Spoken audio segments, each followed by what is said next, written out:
अच्छा जी, कुछ लोग आज ईद मना रहे हैं, उनको ईद मुबारक। और जिनकी कल ईद है, उनको एडवांस ईद मुबारक।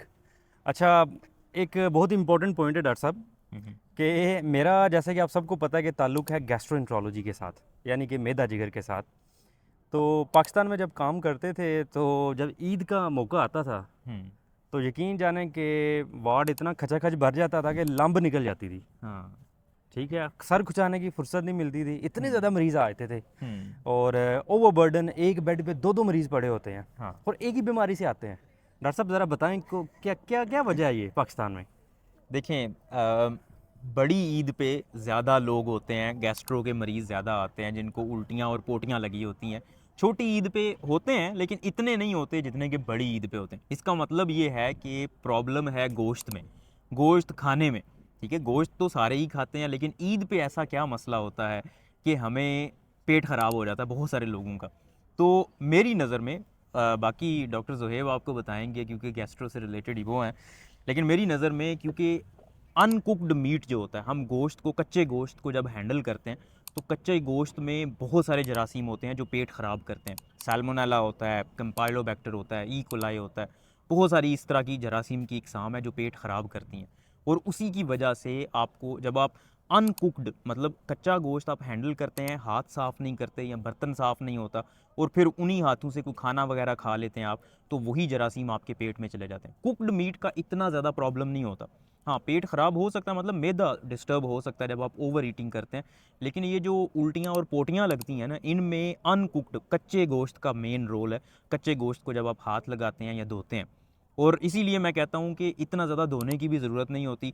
बाकी आपको एहतियाती तदाबीर जो हैं वो डॉक्टर ज़ुहैब बताएंगे कि आपको ऐसा क्या करना चाहिए कि आप इससे बच सकें। डॉक्टर साहब, थैंक यू वेरी मच। वो जो छोटा सा इसका लुबे लुबाब ये था कि अगर आपने गोश्त को धोना है तो बार बार मत धोएं, क्योंकि जब उस आपने उसको पकाना है, चूल्हे के ऊपर रख के 100 डिग्री से ज़्यादा टेम्परेचर होता है, तो जो भी उसके अंदर जरासीम होता है वो मर जाता है। लेकिन अगर आपने धोना है, तो फिर अच्छी तरह से गोश्त धोएं, और फिर वो जो जिस जगह पे धो रहे हैं उसे भी धोएं, और फिर जो पानी डाला है उसे भी धोएं। हाँ। ओके। उसकी वजह से जो है ना सारे प्रॉब्लम्स होते हैं। जो बर्तन वगैरह पास रख के गोश्त को मत धोएं, क्योंकि उन्हीं बर्तनों के अंदर छींटे जाएंगे और उसी से जो है ना मसाइल पैदा होंगे। हम्म। अब उसका डॉक्टर साहब आपने बड़ा अच्छा ये पॉइंट बताया कि लोग, एक एक तो ये है कि ये हैंड जो है, हाइजीन इसकी मेंटेन नहीं होती। हम्म। दूसरा एक और जो पॉइंट है वो ये है कि लोग खाते बहुत ज़्यादा हैं। हम्म। मतलब ठीक है, गोश्त वाफर मिकदार में मिल जाता है ईद पे, तो उसको अन्नेवाह नहीं खाना डॉक्टर चाहिए। साहब, आप अपना भी मेथड बताएं, जो आपका अपना मेथड है, क्योंकि आप भी माशाल्लाह से खाते हैं, हाँ, लेकिन बिल्कुल वो ऐसे ही है। मेथड बताएं अपना बिल्कुल ऐसे ही है। ज़रा। वो स्पेशल मेथड है, ज़ुहैब्स मेथड। उस उसमें ये होता है कि आप खाना, अगर आपने दिन में 2 टाइम खाना है, तो 2 टाइम खाने की बजाय आप खाना 4 दफ़ा खा लें, डबल टाइम खा लें। लेकिन हर दफ़ा जब भी खाएँ तो थोड़ी-सी भूख रख के खाएँ। सुन्नत तरीका भी है, ठीक है? 2 की बजाय 4 टाइम खा लें, और जब आप खाना खा लें तो उसके बाद वॉक करें। कभी भी सोएँ मत, लेटें मत, जाके बैठ ना जाएँ सोफ़े के ऊपर। हम्म। स्लाउचिंग, वो उसकी वजह से जो है ना बहुत ज़्यादा प्रॉब्लम्स होते हैं। फिर कहते हैं पेट निकल आया, खाना हज़म नहीं हो रहा। अक्सर को वॉमिटिंग हो जाती है, गैस्ट्राइटिस हो जाता हम्म। है। गैस्ट्राइटिस क्या होता है कि बस जो मैदे की लाइनिंग होती है इंटरनली, जो उसका सीमेंट लगा होता है अंदर की तरफ, उधर सूजन हो जाती है। ठीक है, वो बेशुमार वजूहात हो सकती है इंडाइजेशन की वजह से भी।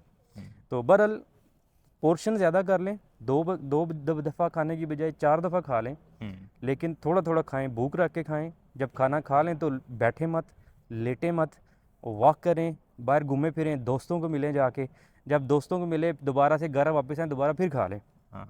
हाँ, जब तो स्मॉल पोर्शन। लेकिन ये ईद की बात हो रही है, हाँ, नॉर्मली ऐसे नहीं आप 6-7 दफ़ा रोज़ाना खाएंगे तो फिर पेट बाहर निकलेगा ही निकलेगा। पेट बाहर निकलेगा ही, और बहुत ज़्यादा कुछ जो है ना वो मसाइल ख़राब हो जाते होते हैं डॉक्टर साहब। हाँ, चलें, अब हमें ये बताएं कि जो जिनका पेट अगर ख़राब हो गया फॉर एग्ज़ाम्पल, हम्म। तो वो लोग क्या एहतियाती तदाबीर कर सकते हैं कि बाकी लोगों का ना हो और उनका जल्दी जल्दी हल हो जाए मामला। उसका बेहतरीन हल ये होता है कि थोड़ी रेस्ट दें अपनी इंटेस्टाइन्स को। हम्म। अपना जो आपकी आंतें हैं, जो मैदा है, उसको थोड़ी सी रेस्ट दें। अब आपको पहले ही सोजिश हो गई है, लेट से गैस्ट्राइटिस है या एंटराइटिस है, कुछ भी हुआ है, तो आप दोबारा से खाना खाएंगे वही मिर्च मसाले वाला, तो उसकी दोबारा से इरिटेशन होती रहेगी। हम्म। थोड़ा सा ब्रेक दें, 24 आवर्स उसको ब्रेक दें, हल्का फुल्का आप खाना खाएं, मिर्च मसाले वाला ना खाएं। अब ज़्यादा से ज़्यादा ORS पिएँ। ORS जो होता है, ओरो डिहाइड्रेशन साल्ट्स होते हैं।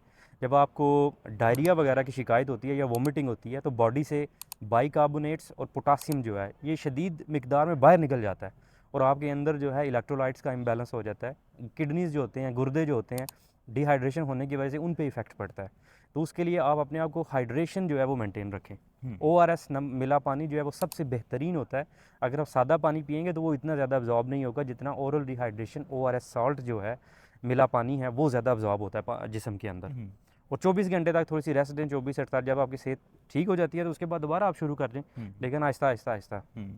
लेकिन एक और चीज़ भी है कि बाज़ औक़ात बैक्टीरियल इन्फेक्शन होता है, most of the time viral infection होता है, तो वो उस ट्रीटमेंट उस पे डिपेंड करता है। अगर वायरल हुआ है, मतलब वायरस की वजह से आपका पेट ख़राब हुआ है, तो आपको एंटीबायोटिक्स की भी ज़रूरत नहीं होती। ऐसा ही है। सिंपल पानी पिएं, थोड़ा अपने मैदे को, आंतों को रेस्ट दें, वो खुद ब खुद ठीक हो जाएगा। आपको बिल्कुल। कोई एज सच इलाज की ज़रूरत नहीं होती। लेकिन अगर आपको आराम नहीं आ रहा, सिम्टम्स अलामात आपकी बढ़ती जा रही हैं, तो डेफिनेटली डॉक्टर के पास जाएँ। वो आपको बिल्कुल।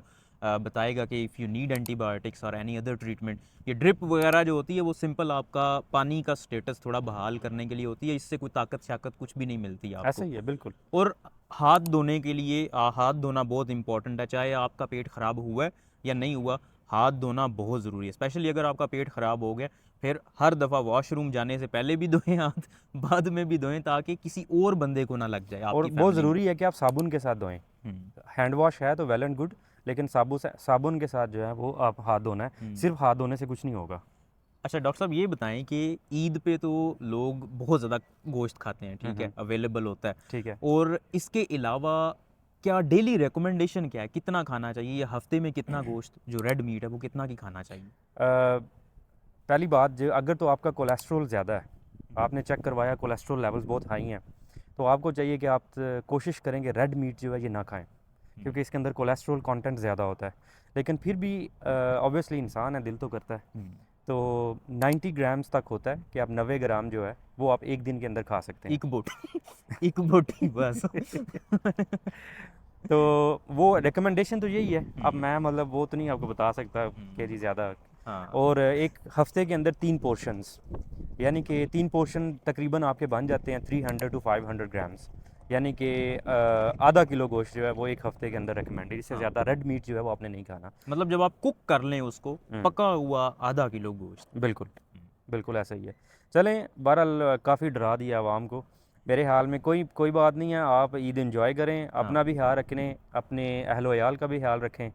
और ईद वैसे भी एक नाम है जो है वो सेक्रीफाइस का है। सेक्रीफाइस। इसमें गोश्त का तो एक होता ही है, लेकिन ठीक है, सेक्रीफाइस जो है, जो आपके आसपास गरीब लोग हैं जो कि अफोर्ड नहीं कर सकते, जिन्हें गोश्त खाना होता है महीने बाद, 2 महीने बाद, तो ये बेसिकली उनका दिन है। तो उनकी ये सेक्रीफाइस है उनके लिए, आप उनको दें, उनके साथ जो गुल मिल के बैठें, ताकि उनकी खुशियाँ जो हैं वो भी दुबाला हों। अपना ख्याल रखें। अल्लाह हाफ़िज़।